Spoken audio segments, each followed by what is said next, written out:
You've been setting the exact same massive goals for the last 2 years. You write them down, you plan them out, and yet nothing actually changes in your daily life. This happens because talking about huge ambitions triggers a psychological trap. Your brain gets a rush of satisfaction, making you feel like you've already done the hard work. That false sense of achievement drains your drive to actually start. When you inevitably fail to reach that massive target, you quickly swap it out for a new one. Over time, this constant shifting erodes your confidence. You simply stop trusting your own ability to follow through. Swami Vivekananda observed that both successful and unsuccessful people set identical goals. The difference lies entirely in where they place their daily microscopic focus. Grab a piece of paper right now. Write down your biggest, most intimidating goal. Now draw a heavy, dark line right through it. To actually get where you want to go, you have to trade the cheap dopamine hit of a massive dream for the quiet, reliable momentum of a tiny, disciplined step. Vivekananda illustrated this approach using a broken door. If the wood is cracked and splintering, you don't tear down the entire house to fix it. You take a small amount of putty and you carefully fill the cracks, day by day. Those cracks are the hours and minutes leaking out of your current routine. Tiny, consistent habits act as the putty that seals those exact gaps. Take out your notepad again and write down 5 micro-habits.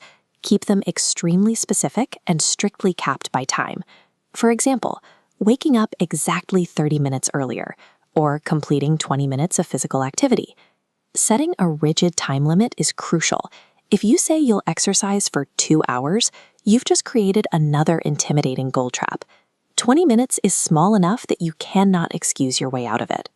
These 5 daily actions aren't glamorous, but repeated consistently, they form the bedrock of a highly functional routine that does not require a dramatic overnight personality shift. But knowing what to do is only half the problem. The real resistance hits the moment you wake up and realize you simply don't have the motivation to do the work. Vivekananda warned that anyone who lets their mood dictate their actions will remain scattered and weak. Relying on motivation is a trap because motivation fluctuates. You have to restructure the hierarchy in your head.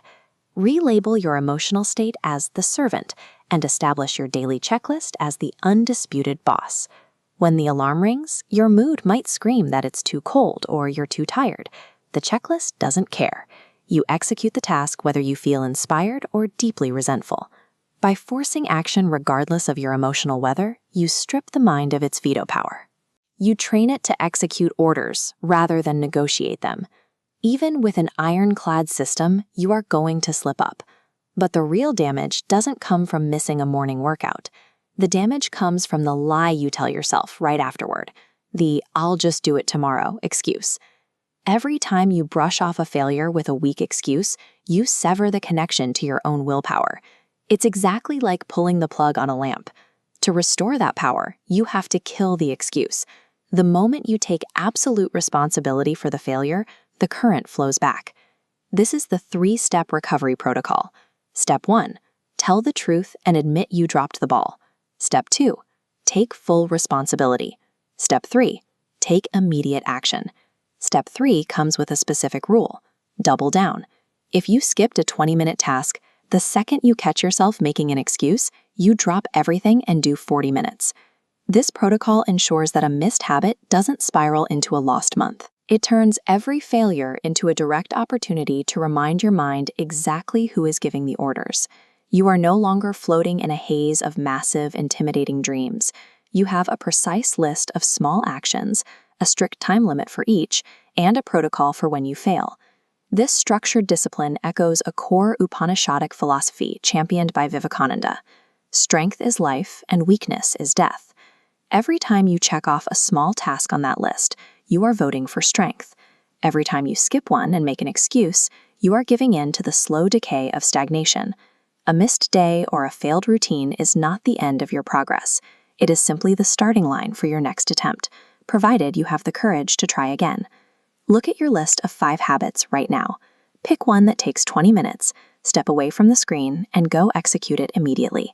Prove who is boss.